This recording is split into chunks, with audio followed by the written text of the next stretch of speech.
Hello बच्चों, आज हम 7th NCERT सामाजिक एवं राजनीतिक जीवन पुस्तक का चौथा अध्याय लड़के और लड़कियों के रूप में बड़ा होना पढ़ेंगे।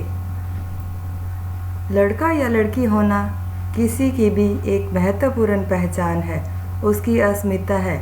जिस समाज के बीच हम बड़े होते हैं वह हमें सिखाता है कि लड़के और लड़कियों के साथ कैसा व्यवहार स्वीकार करने के योग्य है, उन्हें क्या करना चाहिए और क्या नहीं। हम प्राय यह सोचते हुए बड़े होते हैं कि ये बातें सब जगह बिल्कुल एक सी हैं, परंतु क्या सभी समाजों में लड़के और लड़कियों के प्रति एक जैसा नज़रिया है? इस पाठ में हम इस प्रश्न का उत्तर जानने की कोशिश करेंगे और हम यह भी देखेंगे कि लड़के और लड़कियों को दी जाने वाली अलग अलग भूमिका उन्हें भविष्य में स्त्री और पुरुष की भूमिका के लिए कैसे तैयार करती है। इस पाठ में हम देखेंगे कि अधिकांश समाज पुरुष और वह स्त्रियों को अलग अलग प्रकार से महत्व देते हैं। स्त्रियां जिन भूमिकाओं का निर्वाह करती हैं उन्हें पुरुषों द्वारा निर्वाह की जाने वाली भूमिकाओं और कार्यों से कम महत्व दिया जाता है।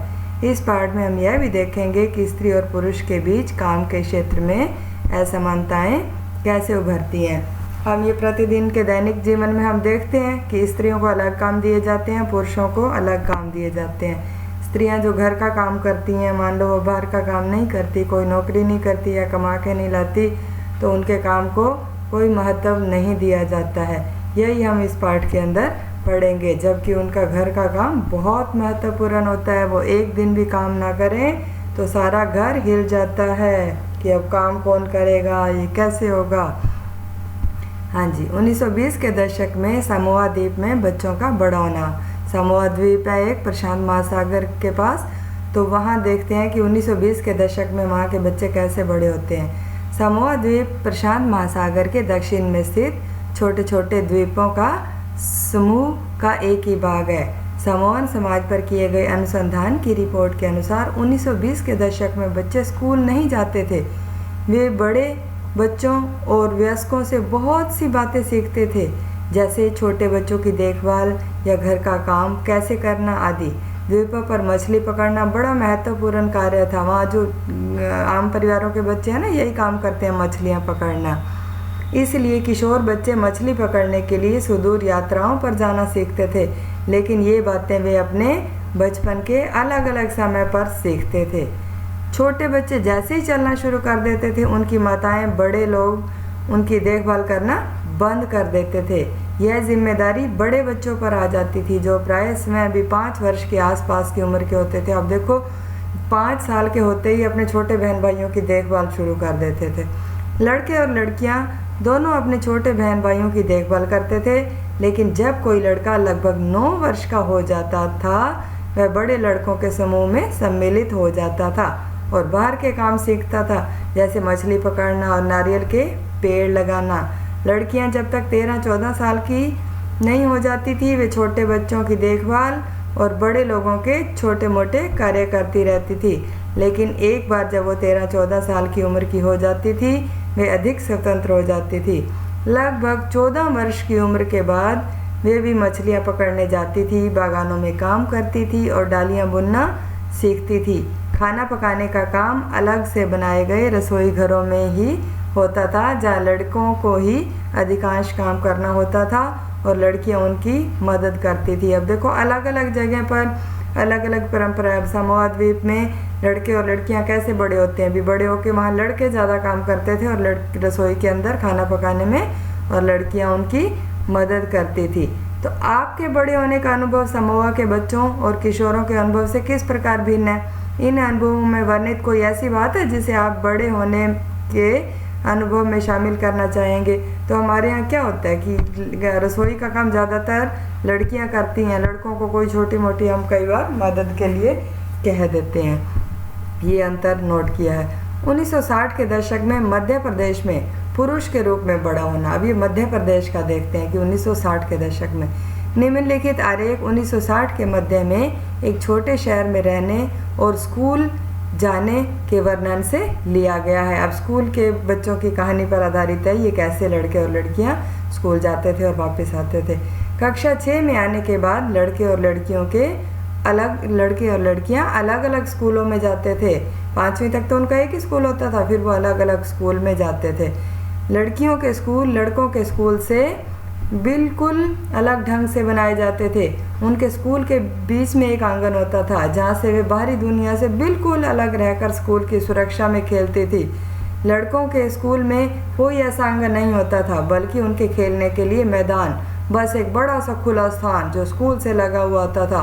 हर शाम स्कूल के बाद सैकड़ों लड़के सैकड़ों लड़कियों की भीड़ को संकरी गलियों से जाते हुए देखते थे।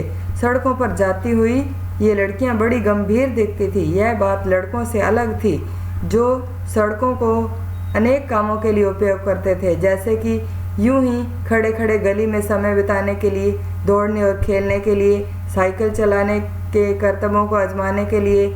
लड़कियों के लिए सीधे गली में जो गली थी वो सीधे घर पहुंचने का माध्यम थी। अब गली में लड़के भी देखते थे, लड़कियां भी। लड़के जो है सैकड़ों वहाँ खड़े होते थे, लड़कियां सिर्फ स्कूल से घर जाने के लिए समूह में जाती थी। गली उनके लिए सिर्फ इस काम के लिए थी, और लड़कों के लिए क्या थी? सड़कों पर जाना, यूं ही खाली समय बिताना, गप्पे मारना, साइकिल पे करतब दिखाना। आजकल तो क्या है, लोग लड़के बाइक पे भी जाते हैं। पहले तो ये उस समय की बात है ना, साइकिल पे जाते थे, और बाइक पे करतब दिखाते हैं, इतनी तेज चला कर ले जाते हैं, जो कि गलत बात है। तो लड़कियां हमेशा समूह में जाती थी। शायद उनके मन में यह डर रहता था कि कोई उन्हें छेड़ न दे या उन पर हमला ना कर दे। देखो कितनी बुरी बात है कि लड़की एक सहम के जाती है इस डर से कि उन्हें कोई छेड़ न दे। समूह में इस प्रकार जाती थी। समूह क्या होता है? ग्रुप में, यानी 3-4 लड़कियां मिल के जाती थी, अकेली नहीं जाती थी। आज भी कोई जाए लड़की अकेली, डर लगता है ना उसे। ऊपर के 2 उदाहरणों को पढ़ने के बाद हमें लगता है कि बड़े होने के भी कई तरीके। हम तो सोच लेते हैं जैसे लड़के बड़े होते हैं वैसे ही लड़कियां बड़ी होती हैं। नहीं, बड़े होने के भी कई तरीके हैं। हम प्राय सोचते हैं कि बच्चे एक ही तरीके से बड़े होते हैं। ऐसा इसलिए होता है क्योंकि हम अपने अनुभवों से ही सबसे ज़्यादा परिचित होते हैं। जैसे हमने देखा, हमें लगता है कि सब ऐसा होता होगा, लेकिन नहीं, हर जगह की परिस्थितियाँ अलग है। मैं बड़ी होंगी तो मेरी परिस्थितियाँ शायद अलग थी, अब तुम्हारे समय में परिस्थितियाँ और थी। समय के अनुसार भी बदलती हैं परिस्थितियाँ, और जगह के अनुसार भी बदलती हैं। यदि हम अपने परिवार के बुजुर्गों से बात करें तो पाएंगे कि उनका बचपन शायद हमारे बचपन से बहुत ही भिन्न था। अब मेरे से भी जो पहले हमारी दादी नानी से पूछें तो उनका और अलग से ही भिन्न था। हम यह भी अनुभव करते हैं कि समाज लड़के और लड़कियों में अंतर करता है, स्पष्ट अंतर करता है। यह बहुत ही कम आयु से शुरू हो जाता है। उदाहरण के लिए उन्हें खेलने के लिए भिन्न खिलौने दिए जाते हैं। लड़कों को प्राय खेलने के लिए कारें दी जाती हैं, और लड़कियों को गुड़िया। आपने देखा होगा, लड़कियों के लिए हम कहीं से जाएं तो गुड़िया लेके आते हैं, और लड़कों को टॉयज़ में कार वगैरह लेके देते हैं, कार, जीप आदि। दोनों ही खिलौने खेलने में बड़े आनंददायक हो सकते हैं। फिर लड़कियों को गुड़िया और लड़कों को कारें क्यों दी जाती हैं? ये बता सकते हैं क्यों दी जाती हैं? हाँ, उनको पहले से ही तैयार कर लिया जाता है कि तुमने बड़े होकर घर संभालना है, बच्चे संभालने हैं, तो उन्होंने जो है कार चलानी है, गाड़ियाँ चलानी है। दोनों खिलौने बच्चों को यह बताने का माध्यम बन जाते हैं कि वे बड़े होकर स्त्री या पुरुष बनेंगे, तो उनका भविष्य अलग अलग होगा। अगर हम विचार करें तो यह अंतर प्राय प्रतिदिन की छोटी छोटी बातों में बना कर रखा जाता है। लड़कियों को कैसे कपड़े पहनने चाहिए, लड़के पार्क में कौन कौन से खेल खेलें, लड़कियों को धीमी आवाज़ में बात करनी चाहिए और लड़कों को रौब से। ये सब बातें बच्चों को यह बताने के तरीके हैं कि वे बड़े होकर स्त्री और पुरुष बनेंगे, तो उनकी विशिष्ट भूमिका होगी। बाद के जीवन में इसका प्रभाव हमारे अध्ययन के विषयों या व्यवसाय के चुनाव पर भी पड़ता है। हम सोच लेते हैं कि लड़कियां तो है ना, टीचर ही अच्छी लगती हैं, ऑफिस में काम करती हुई अच्छी नहीं लगती। ये शुरू से ही जैसे हम सीखते हैं वही बातें हमारे दिमाग में बैठ जाती हैं। अपने पड़ोस की किसी गली या पार्क का चित्र बनाइए। उसमें छोटे लड़के व लड़कियों द्वारा की जा सकने वाली विभिन्न प्रकार की गतिविधियों को दर्शाइए। यह कार्य आप अकेले कर सकते हैं या समूह में भी कर सकते हैं। देखो कि लड़के क्या गतिविधियां कर रहे हैं और लड़कियां क्या कर सकती हैं। आपके द्वारा बनाए गए चित्र में क्या उतनी ही लड़कियां हैं जितने लड़के? संभव है कि आपने लड़कियों की संख्या कम बनाई होगी। क्या आप वे कारण बता सकते हैं जिनकी वजह से आपके पड़ोस में, सड़कों पर, पार्कों और बाजारों में देर शाम या रात के समय स्त्रियां या लड़कियां कम दिखाई देती हैं। आपको पता है ना रात के समय स्त्रियां या लड़कियां कम क्यों दिखाई देती हैं? ये हम सबको पता है कि लड़कियों को घबराहट होती है, डर होता है, और ये डर उनका सच्चा होता है कि देर तक अकेले नहीं घूमना। हर किसी को परवाह होती है कि लड़कियां टाइम से घर आ जाएं। क्या लड़के और लड़कियां अलग अलग कामों में लगे हैं? क्या आप विचार करके इसका कारण बता सकते हैं? यदि आप लड़के और लड़कियों का स्थान परस्पर बदल देंगे, अर्थात लड़कियों के स्थान पर लड़कों और लड़कों के स्थान पर लड़कियों को रखेंगे तो क्या होगा? ये आपने बताना है क्या होगा। हाँ जी। अब एक कहानी है, इसके अंदर एक बच्ची कहती है कि मेरी माँ काम नहीं करती। हम काम से क्या ले लेते हैं कि कोई नौकरी करता है तो वो काम करता है, या कोई बाहर जाता है तो वो काम करता है। घर के काम को तो हम काम ही नहीं मानते हैं। तो एक लड़की कहती है अपने माँ को, कहती है माँ हम सभी बच्चे स्कूल के भ्रमण पर जा रहे हैं। भ्रमण क्या होता है? टूर होता है ना, कई बार हम जाते हैं। रोज़ी मैडम को साथ चलने के लिए किसी बड़े की ज़रूरत है, तो क्या आप अपने ऑफिस से एक दिन की छुट्टी लेकर हमारे साथ चल सकती हैं? उनकी माँ नौकरी करती होगी तो पूछती है क्या चल सकती हैं? तो कहती है वैसे हरमीत की माँ हमेशा ऐसे समय में हमारे साथ जाती है क्योंकि वो कोई काम नहीं करती। हरमीत उसकी फ्रेंड होगी तो उसको बता रही है कि उसकी माँ साथ चलती है क्योंकि उसकी माँ कोई काम नहीं करती। तो माँ उसकी कहती है सोनाली तुम ऐसा कैसे कह सकती हो? तुम जानती हो जसप्रीत आंटी रोज़ सुबह 5 बजे उठ जाती है और दिन भर के सारे काम करती है। फिर वो कहती है सोनाली हाँ पर वो कोई काम तो नहीं है ना, ये तो बस घर के काम है। फिर ऑफिस जाती है तो उसका मतलब है कि भाई वो काम होता है, तो घर के कामों को काम नहीं माना जाता। ओह क्या तुम वाकई ऐसा सोचती हो? चलो ऐसा करते हैं, जसप्रीत के घर चलते हैं और उससे पूछते हैं कि वे खुद क्या ऐसा सोचती है। श्री सिंह के घर उसके जाती हैं तो हरशरण सोनाली सोचती है कि आपकी पत्नी कोई कामकाजी महिला नहीं है, तो उनके पति को जाकर कहती है कि आपकी पत्नी जो है कामकाजी महिला नहीं है। तो उनका बच्चा कहता है पर आंटी क्या ये वाकई ठीक नहीं है? मेरी माँ तो घरेलू महिला है, कोई काम कहाँ करती है। हाँ जसप्रीत यदि ऐसा है तो तुम कुछ आराम क्यों नहीं करती और एक बार ज़रा इन्हें ही सब कुछ कर लेने दो। सारे ऐसा सोचते हैं कि कोई काम नहीं करती, तो वो सोनाली की मम्मी कहती है एक बार तुम आराम करो, इनको काम करने दो, फिर पता चलेगा घर का काम क्या होता है। क्या बात है, ठीक है मैं कल हड़ताल पे चली जाती हूँ। वाह कितना मज़ा आएगा, कल हम पापा के साथ मिलकर सारा काम संभालेंगे। बच्चे कहते हैं मम्मी काम नहीं करेगी, कल हम कर लेंगे काम। घर का काम कौन सा मुश्किल होता है, हम सारे यूँ ही सोचते हैं। जब तक करो ना तो लगता है कि घर का काम कौन सा मुश्किल है।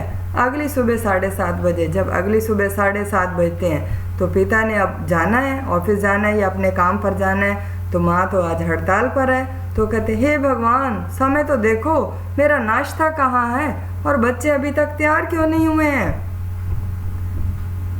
मैं क्या जानूँ, हरप्रीत की माँ कहती मैं क्या जानूँ, याद है ना मैं तो हड़ताल पर हूँ।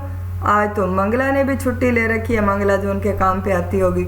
ओहो यह तो स्कूल की बस थी, अब तो मुझे बच्चों को कार से स्कूल छोड़ना होगा। होंक होंक बाहर से आवाज़ आती है, हॉर्न बज रहा होता है। तो कहता है अब कार बस भी छूट गई, अब कार से छोड़ के आना पड़ेगा, जल्दी करो जल्दी, और हरमीत को कहो कि वह पंप का स्विच ऑन करे। लेकिन बच्चों के लंच बॉक्स का क्या होगा, खाना लेके जाते थे बच्चे, माँ ने आज बनाया है नहीं। अरे यह भी उसके बारे में तो भूल जाओ। पिता कहते हैं कि वो लंच बॉक्स तो बना ही नहीं है, मैं तुम्हें कुछ पैसे दे दूंगा, शाम को कैंटीन से कुछ खरीद लेना। माँ ने इसके लिए हमें पहले से ही पैसे दे दिए हैं, माँ को तो चिंता थी ना खाना नहीं बना है तो क्या खाएंगे, पैसे दे दिए। शाम 6 बजे घंटी बजती है दरवाजे की, डिंग डिंग। मैं तो पति घर आते हैं, मैं तो बिल्कुल थक चुका हूँ, कुछ चाय वाय हो जाए। ओह मैं तो भूल ही गया कि तुम हड़ताल पर हो, मैं खुद ही कुछ बनाता हूँ। पूरा घर तो देखो, जैसे कि यहाँ कितना तूफान मचा है, पूरा घर अस्त व्यस्त होता है क्योंकि वो हड़ताल पर थी, कोई काम नहीं किया उसने। तुम क्या सोचते हो कि सुबह तुमने घर की जैसी हालत में छोड़ा था वैसी ही हालत में दिन भर रहेगा। हरमीत कमबख्त, चाय की पत्तियाँ कहाँ रखी हुई हैं, अब पति को रसोई में चाय की पत्तियाँ ही नहीं मिल रही, कहाँ रखी हुई हैं। ही। क्या अभी भी सोचते हैं कि मैं घर का काम नहीं करती? और अभी तो मैं उन्हें याद दिलाऊंगी कि चाचा जी और चाची जी रात के खाने पर आने वाले हैं। तो अब इस कहानी से हमें क्या समझे हम कि एक दिन औरत घर का काम ना करे तो घर में तूफान खड़ा हो जाता है। तो अधिकांश समाज में, जिसमें हमारा समाज भी सम्मिलित है, पुरुषों और स्त्रियों की भूमिकाओं और उनके काम के महत्व को समान नहीं समझा जाता। पुरुषों और स्त्रियों की हैसियत एक जैसी नहीं होती। आओ देखें कि पुरुषों और स्त्रियों द्वारा किए जाने वाले कामों में यह असमानता कैसे है। घरेलू काम का मूल्य। हरमीत के परिवार को नहीं लगता था कि जसप्रीत का जो काम करती थी वह वास्तव में काम था। उसके परिवार में ऐसी भावना का होना कोई निराली बात नहीं है। सारी दुनिया ही घर के काम की मुख्य जिम्मेदारी स्त्रियों की होती है, जैसे देखभाल संबंधी कार्य, परिवार का ध्यान रखना, विशेषकर बच्चों, बुजुर्गों और बीमारों का। फिर भी जैसे कि हमने देखा कि घर के अंदर किए जाने वाले कार्यों को महत्वपूर्ण नहीं समझा जाता। मान लिया जाता है कि वे तो स्त्रियों के स्वाभाविक कार्य हैं, इसके लिए उन्हें पैसा देने की कोई ज़रूरत नहीं है। समाज में इन कार्यों का अधिक महत्व नहीं होता। हम भी नहीं करते ना घर में माँ का कोई सम्मान इस बात को लेकर कि तुम क्या करती हो, कमा कर तो पापा लाते हैं। घर पर कार्य करने वालों का जीवन। उपयुक्त कहानी में केवल हरमीत की माँ ही घर का काम नहीं करती, काफ़ी सारी काम मंगला करती है जो उनके घरेलू काम में मदद के लिए लगाई गई है। घर में काम शहरों में आप देखो, गांव में तो फिर भी नहीं होते। शहरों के अंदर घरेलू काम की मदद के लिए बहुत सी स्त्रियां काम करती हैं। बहुत से घरों में, विशेषकर शहरों और नगरों में, लोगों को घरेलू काम में लगा दिया जाता है और वे बहुत काम करते हैं। झाड़ू लगाना, सफाई करना, कपड़े और बर्तन धोना, खाना पकाना, छोटे बच्चों और बुजुर्गों की देखभाल करना आदि। घर का काम करने वाली अधिकांश स्त्रियां होती हैं। कभी कभी इन कार्यों को करने के लिए छोटे लड़के और लड़कियों को भी काम पर रखा जाता है। घरेलू काम का अधिक महत्व नहीं है, इसलिए इन्हें मजदूरी भी कम दी जाती है। घरेलू काम करने वालों का दिन सुबह 5 बजे से शुरू होकर रात 12 बजे तक भी चलता है। जी तोड़ मेहनत करने के बावजूद उन्हें प्राय नौकरी पर रखने वाले उनसे सम्मानजनक व्यवहार नहीं करते। दिल्ली में घरेलू काम करने वाली एक स्त्री मेलानी ने अपने अनुभव के बारे में इस तरह बताया। एक स्त्री है, उसने अपना अनुभव कैसे बताया है, सुनो। वो कहती है, मेरी पहली नौकरी एक अमीर परिवार में लगी थी जो 3 मंजिले भवन में रहता था। मेम साहब अजीब महिला थी जो हर काम करवाने के लिए चिल्लाती रहती थी। मेरा काम रसोई का था, दूसरी 2 लड़कियां सफाई का काम करती थी। हमारा दिन सुबह 5 बजे शुरू होता था। नाश्ते में हमें 1 प्याली चाय और 2 रूखी रोटियां मिलती थी। हमें तीसरी रोटी कभी नहीं मिली। शाम के समय जब मैं खाना पकाती तो दोनों लड़कियां मुझसे एक रोटी की मांगती रहती। मैं चुपके से उन्हें 1 रोटी देती और खुद भी 1 रोटी ले लेती। हमें दिन भर का काम करने के बाद बड़ी भूख लगती थी। हम घर में चप्पल नहीं पहन सकते थे। ठंड के मौसम में हमारे पैर सूज जाते थे, पर मेम साहब से डरती थी। मुझे गुस्सा भी आता था और अपमानित भी महसूस करती थी। क्या हम दिन भर काम नहीं करते? क्या हमें कुछ सम्मानजनक व्यवहार करने के योग्य नहीं था? तो हर इंसान को इज्जत मिलनी चाहिए ना। उनका कितनी मदद करती थी, वो घर का सारा काम करती थी, फिर भी उनके साथ सम्मानजनक व्यवहार, इज्जत वाला व्यवहार नहीं होता था। वास्तव में जिसे हम घरेलू काम कहते हैं उसमें अनेक कार्य सम्मिलित रहते हैं। इनमें से बहुत कुछ कामों को करने में बहुत शारीरिक श्रम लगता है। शारीरिक श्रम यानी शक्ति लगती है, बहुत मेहनत लगती है। ग्रामीण और शहरी क्षेत्रों में औरतों और लड़कियों को दूर दूर से पानी लाना पड़ता है। ग्रामीण क्षेत्रों में स्त्रियों और लड़कियों को जलाऊ लकड़ी के भारी गट्ठर सिर पर ढोने पड़ते हैं। कपड़े धोने, सफाई करने, झाड़ू लगाने और वजन उठाने के कामों में झुकने, उठाने और सामान लेकर चलने की ज़रूरत होती है। बहुत से काम जैसे खाना बनाने आदि में लंबे समय तक गर्म चूल्हे के सामने खड़ा रहना पड़ता है। स्त्रियां जो काम करती हैं वह भारी और थकाने वाला शारीरिक काम होता है, जबकि हम आमतौर पर यह सोचते हैं कि पुरुष ही ऐसा काम कर सकते हैं। घरेलू और देखभाल के कामों का एक अन्य पहलू जिसे हम महत्व नहीं देते वह है इन कामों में लगने वाला लंबा समय। वास्तव में यदि हम स्त्रियों द्वारा किए जाने वाले घर और बाहर के कामों को जोड़ें तो हमें पता चलेगा कि कुल मिलाकर स्त्रियां पुरुषों से अधिक काम करती हैं। बाहर का काम भी बहुत हो जाता है, जो नौकरी नहीं करती तो भी बहुत हो जाता है। जैसे कोई पानी ला रही है बाहर से, कोई लकड़ियां लेके आ रही है। निम्न तालिका में भारत में केंद्रीय सांख्यिकी संगठन द्वारा किए गए एक विशेष अध्ययन के कुछ आंकड़े हैं जिन्हें 1998-99 देखिए।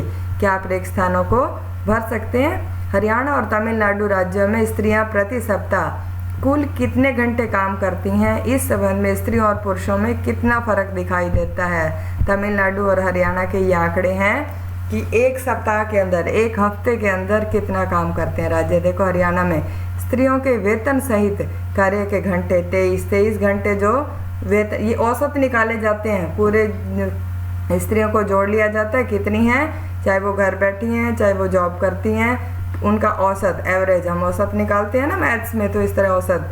तो वेतन सहित कार्य के घंटे हैं 23 और अवैतनिक घरेलू काम के घंटे हैं 30। तो कितने हो गए इनके कुल घंटे? हो गए 30 और 20 50 और 53 घंटे हो गए। और पुरुषों के वेतन सहित घंटे कितने हैं? 38 और अवैतनिक घरेलू काम के घंटे, जैसे कोई सब्जी ले आया, कोई गेहूं पिसवा के ले आया, ऐसे काम हो जाते हैं तो 2 घंटे का उनका ये काम हो जाता है। तो वो 40 घंटे काम करते हैं। और वो कितने घंटे काम करती हैं? 53 घंटे। अब तमिलनाडु के आंकड़े देखिए, 19 और 35 हैं, इनको आप कुल मिला के जोड़िए। और पुरुषों के वेतन सहित 40 और 4 हैं, इनको जोड़िए। देखिए कि किसका काम ज़्यादा है।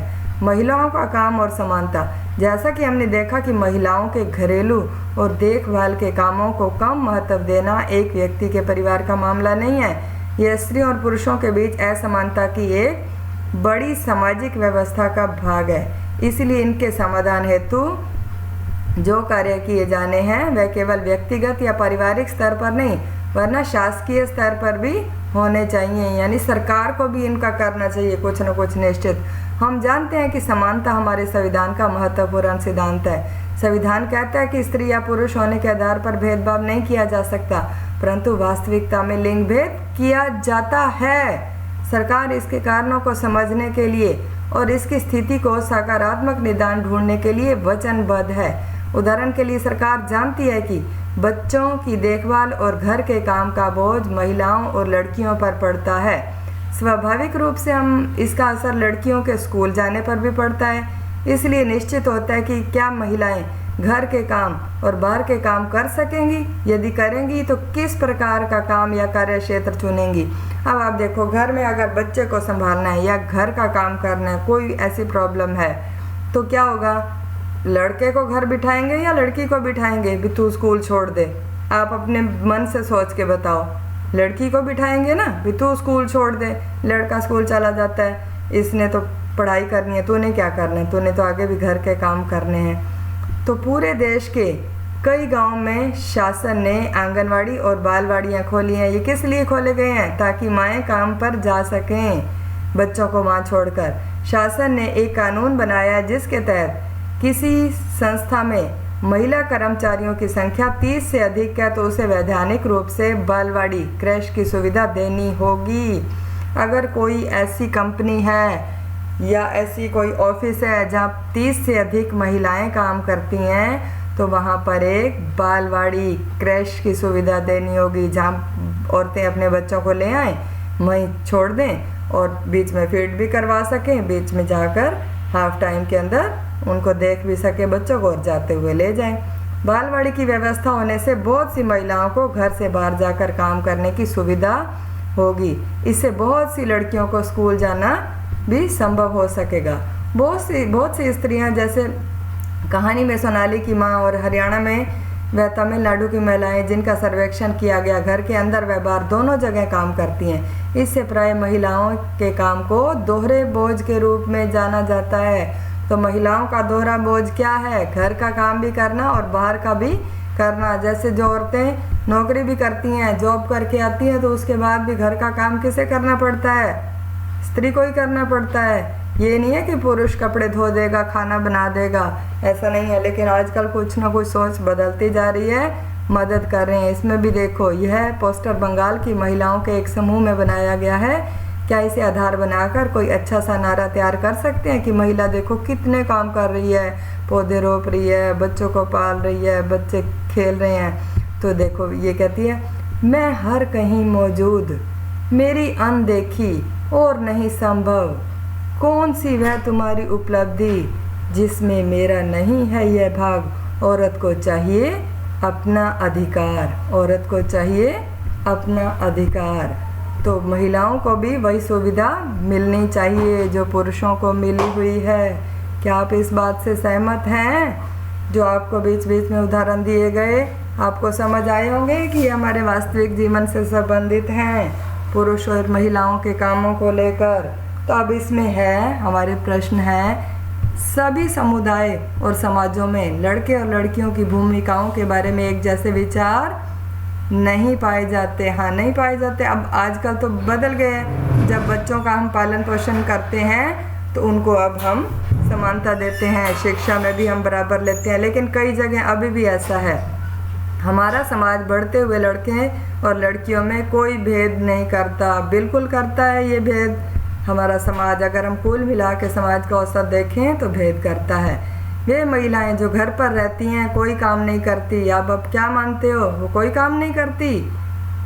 अभी हमने देखा ना, जो हरप्रीत की कहानी देखी, तो कहते कोई काम नहीं करती। तो एक दिन उस महिला ने काम नहीं किया तो घर का क्या हाल हो गया, घर पे हड़ताल पे चली गई। तो वो महिलाओं के काम पुरुषों के काम की तुलना में कम मूल्यवान समझे जाते हैं। हाँ जी, ये घरेलू काम अगर करती हैं पुरुष, देखो सरकारी नौकरियों में तो ऐसा कोई भेदभाव नहीं है कि अगर महिला और पुरुष दोनों एक ही पद पर काम कर रहे हैं तो दोनों को समान वेतन दिया जाता है। तो लेकिन घरेलू काम अगर करते हैं तो उसमें नहीं उनको बराबर का महत्व दिया जाता। अब इसके जो है अभ्यास के प्रश्न उत्तर हैं, इसको भी हम करेंगे। अब हम देखिए शब्द संकलन कर लेते हैं। अस्मिता क्या होती है? पहचान होती है। यह एक प्रकार से स्वयं के होने यानी अपने अस्तित्व के प्रति जागरूकता का भाव है।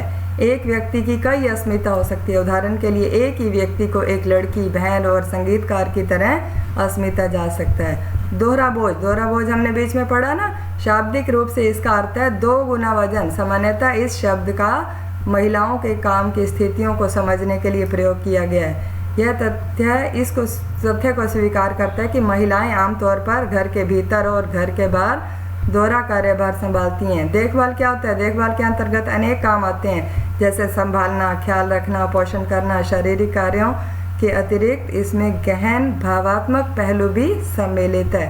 अवमूल्यित, जब किसी का मूल्य ना जाना जाए तो उसे अवमूल्यित कहा जाता है। उदाहरण के लिए आपके काम के लिए अपेक्षित मान्यता या स्वीकृत नहीं हो पाता। कोई आपने काम किया तो उसकी कोई मान्यता ही नहीं दी गई तो वो अवमूल्यित माना जाएगा।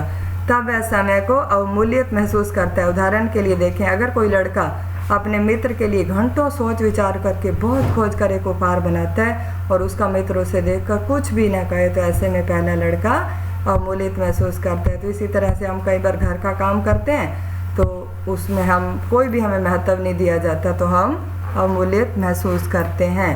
तो अब ये प्रश्न उत्तर मैं आपको कल समझा दूंगी। ये आपकी वीडियो लंबी हो जाएगी तो इसे हम यहीं समाप्त करते हैं। कैसी लगी ये आपको?